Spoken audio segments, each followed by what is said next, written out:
Suite de notre série d'entretiens consacrée à la remise du rapport Duclerc en France. Pour en parler, nous sommes avec l'historien François Robinet, spécialiste du Rwanda et des relations franco-rwandaises. Bonsoir et merci d'être avec nous. Bonsoir. Il y a 10 jours, dans une tribune parue dans Jeune Afrique, vous estimiez que le rapport Duclerc, qui conclut à des responsabilités lourdes et accablantes de la France dans le génocide des Tutsis en 1994, ne livrait qu'une part de vérité.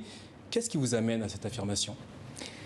Alors, on peut commencer effectivement par, disons, un certain nombre d'éléments de fragilité peut-être du rapport, mais je crois qu'il serait quand même raisonnable, étant donné l'importance du moment qu'on est en train de vivre. Je rappelle qu'on est en pleine commémoration du génocide des Tutsis, voilà, 12 avril, donc c'est un moment qui est particulier pour les Rwandais, au Rwanda, mais aussi dans la diaspora.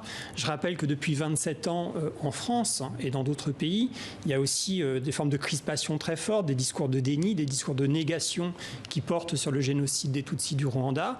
Et nous avons là, depuis le 26 mars, un rapport de plus de 1200 pages, à partir d'archives qui sont, pour un certain nombre d'entre elles, des archives inédites, qui n'avaient jamais été vues, qui apportent une masse d'informations aux chercheurs, aux journalistes, aux militants, aux citoyens, pour essayer de mieux comprendre le rôle de notre pays entre 1990 et 1994.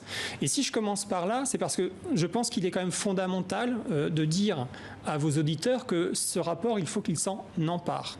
C'est-à-dire qu'évidemment, il n'est pas tout à fait fait pour être lu par tous, 1200 pages, avec beaucoup de descriptions, ce n'est pas forcément facilement abordable, mais s'il n'y avait qu'une chose à lire dans ce rapport, les conclusions. Et dans les conclusions, comme vous l'avez dit, les mots sont forts, les mots sont choisis, les mots sont importants. Vous en avez cité quelques-uns, responsabilités lourdes et accablantes, un aveuglement continu des responsables politiques. Le rapport évoque la participation des choix français à la désintégration du champ politique rwandais.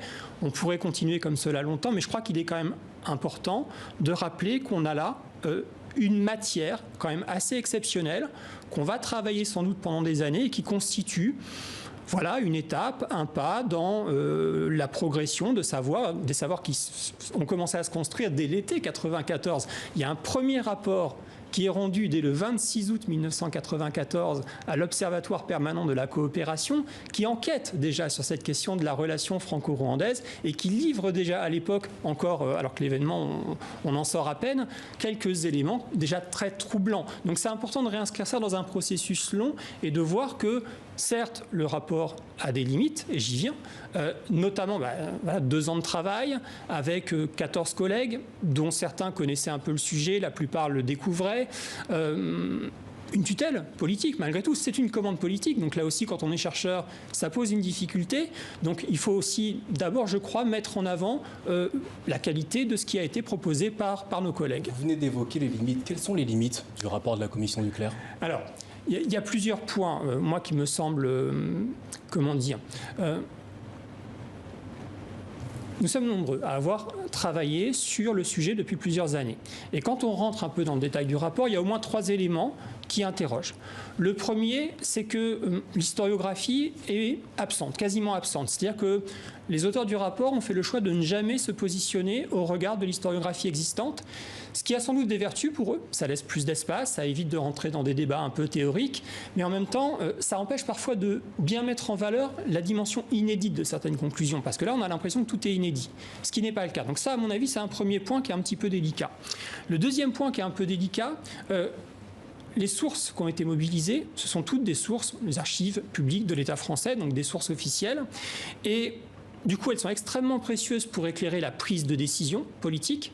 Mais parfois, quand le rapport s'aventure sur, en gros, l'histoire du génocide, plus largement, là, il y a des prismes. Typiquement, la manière dont le rapport raconte l'évacuation de l'ambassade de France en avril 1994, il y a d'autres sources qui auraient dû être mobilisées clairement pour donner un contrepoint au regard porté par les autorités françaises. Beaucoup de responsables politiques français ont salué la remise du rapport de la commission Duclerc. L'accent a été mis notamment sur la non-complicité de la France dans le génocide des Tutsis.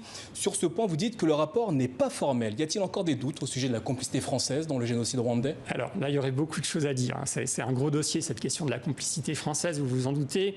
Bon, on sent bien que dans la conclusion, il y a un en même temps. C'est-à-dire qu'il y a les mots très forts que j'évoquais précédemment, et puis il y a aussi ce positionnement un peu surprenant autour de la notion de complicité. Je dis surprenant parce que moi, en tant qu'historien, je ne suis pas spécialiste de droit pénal. Mes collègues, a priori dans la commission, même s'il y avait 2 juristes, si je me souviens bien, n'étaient pas non plus spécialistes de droit pénal. Ils expliquent dans le rapport que l'enjeu pour eux n'est pas d'enquêter sur la complicité, et pour autant, dans la conclusion, la commission fait tout de même le choix de se positionner par rapport à cette question. À mon avis, dans le rapport, il y a énormément d'éléments qui pourraient permettre tout à fait d'ouvrir un certain nombre d'actions en justice. Alors non pas évidemment pour accuser des responsables politiques et militaires d'avoir souhaité le génocide, de l'avoir organisé, de l'avoir planifié. On n'est pas du tout là, sur ce registre-là. Mais comme le rapport le montre bien, la stratégie qui a été déployée par les acteurs politiques et militaires de l'époque, en toute conscience, nous ne sommes pas sur des formes d'aveuglement, en toute conscience. C'est bien dit dès octobre 1990. Les informations qui remontent à l'Élysée sont listées en fait dans le rapport de manière extrêmement claire, extrêmement précise, extrêmement rigoureuse. Et pour autant, alors que le risque de génocide avait été identifié, les autorités françaises de l'époque ont fait le choix de poursuivre cette stratégie pratiquement jusqu'au printemps 93. Il y a un petit tournant à ce moment-là. Et donc là, on peut s'interroger. Voilà, il faut se référer au code pénal. Il y a un article spécifique sur la question de la complicité qui décrit les différentes modalités possibles des accusations de complicité. Je vous dis, je sors un petit peu de mon terrain. Vous me posez la question, donc j'y réponds. Mais voilà, en tant qu'historien, je ne suis pas le mieux placé, je pense, pour éclairer ce débat. Le rapport Duclerc a tout de même suscité de nombreuses réactions. Il a libéré certaines paroles, notamment celle d'Alain Juppé, l'ancien chef de la diplomatie en 1994. Est-ce un pas important qui pourrait en amener d'autres ? Alors ça, c'est également un élément fondamental. C'est-à-dire qu'à partir du moment où on a un rapport officiel commandé par l'État qui pose dans le débat public un certain nombre de conclusions, souvent connues, mais là qui pour le coup sont portées par quelqu'un qui est en proximité immédiate de l'exécutif et d'Emmanuel Macron, avec par ailleurs peut-être une parole attendue du président de la République sur le sujet, il est évident que ça décrispe un certain nombre de voix, un certain nombre d'acteurs, et que ça peut permettre peut-être à ces gens-là, qui ont sans doute beaucoup de choses sur le cœur, parce que il y a des tendances culpabilisatrices vis-à-vis des acteurs français, on peut comprendre pourquoi, mais il y a aussi un certain nombre d'acteurs français qui ont tenté de gérer au mieux en fait ce qu'ils étaient en train de vivre. Et je pense que ces gens-là, sans doute, ont des témoignages à livrer. Certains d'entre eux ont commencé à le faire. Voilà, on pense depuis déjà plusieurs années à Jean Varret qui s'exprime. Plus récemment, c'est Patrice Sartre qui s'est exprimé. Et évidemment, à chaque fois, chaque témoignage révèle des bribes de cette histoire et nous permet de mieux approcher l'épaisseur du passé qu'on cherche à comprendre. Alors ça sera ma dernière question, il nous reste 1 minute. Vous dites qu'Emmanuel Macron a la chance unique de rompre avec plus de 25 ans de déni officiel. Le président devrait se rendre au Rwanda dans les prochaines semaines. Le président français doit-il présenter des excuses officielles ? Alors d'autres pays ont fait ce choix-là, ont fait le choix de présenter des excuses, notamment les États-Unis, la Belgique, le Vatican. Moi, il me semble qu'au regard des fautes énormes commises par la France entre 1990 et 1994, ce serait de bon ton. Je pense que pour un pays comme le nôtre, être capable de reconnaître aussi ses fautes, ses errances, ses défaillances, ses responsabilités, voilà, c'est aussi finalement à l'honneur du pays. Alors on peut regretter que ça vienne tard.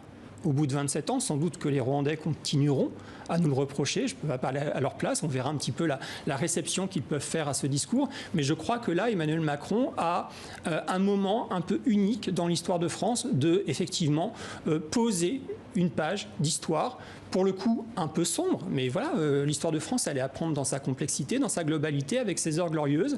Et puis parfois, effectivement, avec ses heures sombres et ses moments difficiles, comme au Rwanda entre 90 et 94. François Robinet, merci d'avoir répondu à nos questions ce soir.